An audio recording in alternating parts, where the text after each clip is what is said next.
afternoon, everyone. Happy Wednesday. Welcome to my kitchen. Basically, what we're going to be doing today, if you have not, oh, there's a bug in my hair, part of living on a farm. If you all have not joined me before on YouTube, I have not made a whole lot of videos yet, just don't have the time to anymore. I tried to, in the very beginning, to also market my jewelry online through paparazzi, accessories through the live option through YouTube, but I don't get a whole lot of customers that way. But basically, this YouTube channel is kind of devoted to crafts as well. So what I'm working on right now is a men's infinity scarf. So for a customer, his favorite colors tend to be black and blue. So he has approved the colors already. And of course, I'm going to flip the camera. Ignore the mess here. So I'm going to put this on the lovely tripod here. That way you guys are going to be able to see what I'm doing. And of course, anybody is welcome to join. Anybody and everyone. So basically, we're starting off with this black yarn. It is a size 4, I do believe. Let's see. Is it a size 4? Doesn't say. Yeah, it is. Okay. So the blue is actually the same kind of as the black that I ordered. It's all acrylic, which is fine. It's made in the USA. It's by Red Heart, which is one of my favorite brands. And it's actually one of the cheaper brands as well. So imagine that, made in the USA, and it's cheaper. So a lot of people don't like working with acrylic. Well, you know what? That's fine.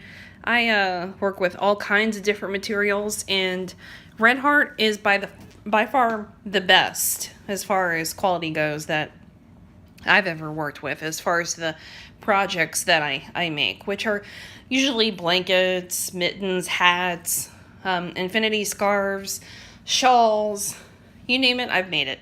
Mostly I'm a crocheter, so I'm going to be looking for the crochet hook that we need. You always want to pay attention to these two little symbols when you are purchasing yarn. Number one being the size yarn that you're purchasing. Also, you want to pay attention to the type of yarn it is, what kind of material it is. And of course, the type of tools that you're going to be needing, okay? So this so happens to require a 5.5 millimeter size I9, and then of course it gives you the dimensions of a sampler, as I call it, or your swatch. This just measure, you know, how many stitches are in a swatch, how it's going to look as far as your own stitching patterns and whatnot, and of course how it's going to look after you wash it. So these symbols are very important too. Machine wash and dry. So it's acrylic. It's very versatile. So you can use it for just about anything. So blue happens to be my customer's one of his favorite colors, as I said. It's a bright blue, kind of like a Kentucky blue, I want to call it, but this particular color is called Royal, okay? Then we have this black, which I already threw the label away. Let's position the camera so you guys can see it a little bit better.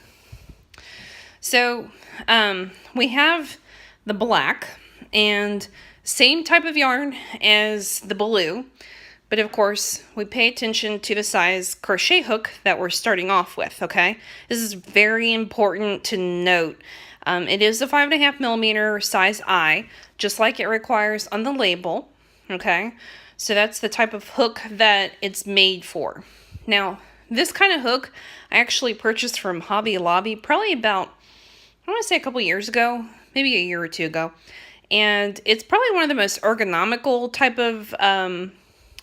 of crochet hooks that you can work with. Although I do knit, I have not purchased this type of brand before in knitting needles. So I haven't started any type of knitting yet for the fall or winter. But anyways, we're going to start here with the yarn, okay? So I've already, for you guys, I've already started off a row. We've already chained this row of probably at least, I want to say 100 stitches. It's all single crochet, very easy to do, or the foundation is very easy to do. Single crochet is easy to do too. So that's most of what my products consist of, is single crochet or double crochet stitch. Even sometimes I work with half double crochet, but I do things differently than a lot of people. So anyways, it's black yarn, so you want to make sure that you have a different color hook. That way you can see where you're taking the project. So I just put it in the next hole, pull it up like that, pull it round, loop over again, and pull through those. So I'm going to do it once more. Voila. There we go.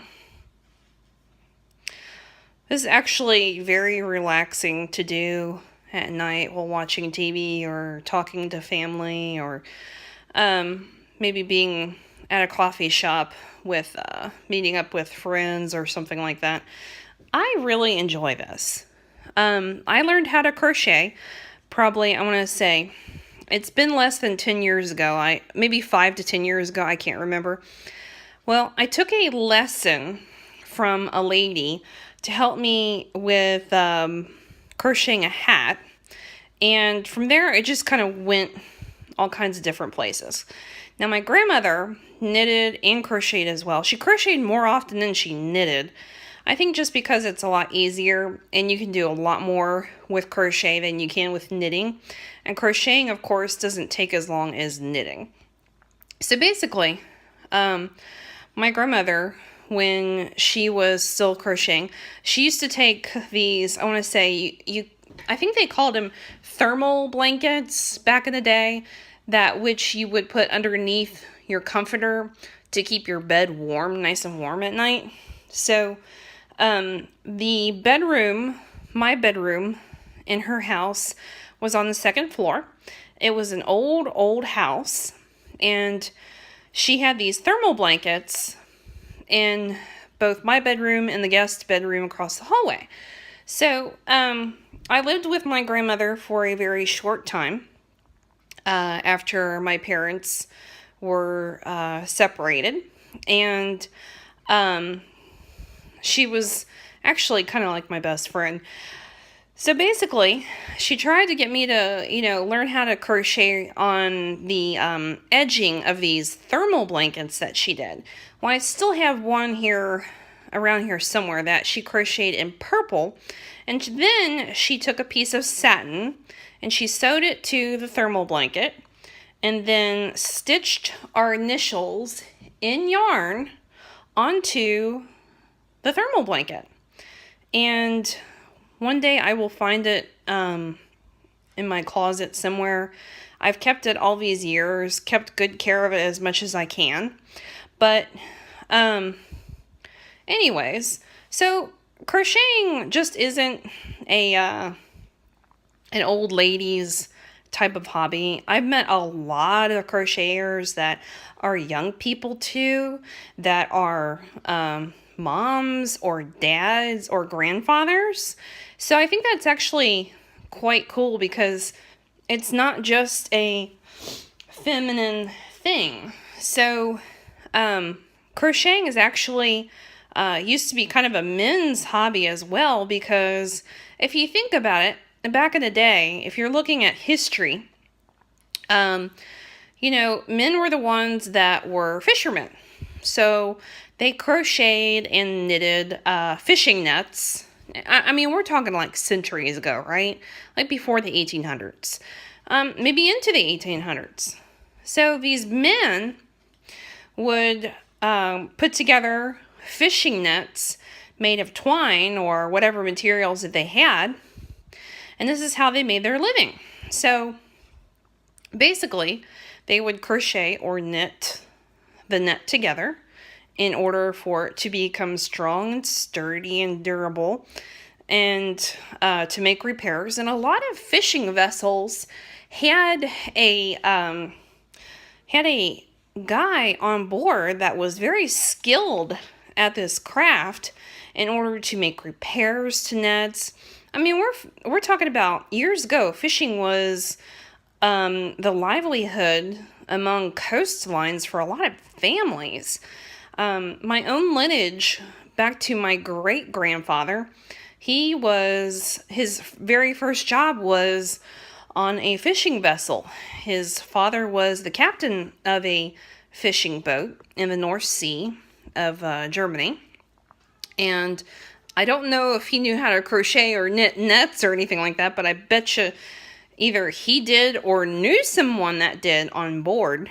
So it's a good skill to have. I think that it brings people a lot of happiness. It helps beat depression. It's, having hobbies like this, basically, kind of helps you to become almost mindless when you're counting stitches. So, not, mindless in a bad way, but in a good way, in order to beat depression or loneliness. And of course, loneliness, unfortunately, these days, is a part of life that a lot of us are, unfortunately, dealing with, because no one really talks to anyone anymore. We all just, text with each other, or, by social media. So, anyways, we've got the first, if you can see, the first 2 rows already completed, okay, of this infinity scarf. It's actually going to be a very long infinity scarf. This is probably, I'm going to say, at least the whole strand that I've already made is at least a yard long. So the guy that I'm making it for, he's a big fella. I don't want to say like a big fat fella, but he's actually really just really fit. So I want it to be comfortable on him, and I want him to enjoy it. So with that said, that's what we're doing. And I'm going to go ahead and punch a hole in there, make this evened out. And sometimes with crocheting, which is really a lot easier than knitting, I'm going to say, because you can actually make a lot of repairs, or if you make an oops, you can always go back and fix it, no problem. But with knitting, it's going to be a lot harder, because then you have to rip out the whole thing, start all over. It's just not worth it, So, anyways, you can see the 3rd row that's appearing. And again, this is a men's infinity scarf. This is not a woman's infinity scarf. Whoops. Got my hands way too much in the picture. Excuse the wailing of the child in the background. That's one of my 10-month-old twins. So,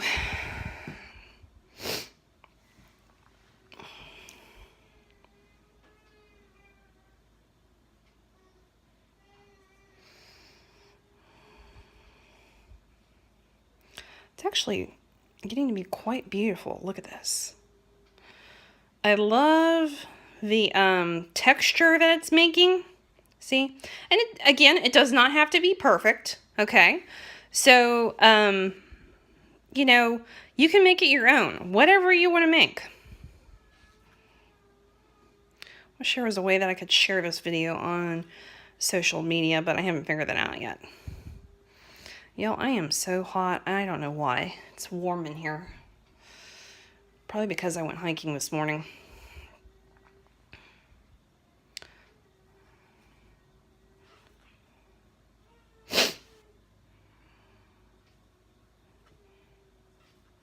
So anyways, there we have it. There's just the first 2 or 3 rows of the men's infinity scarf. I'm very proud of my work.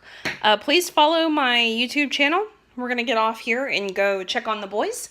And thank you so much for watching. Y'all have a great day.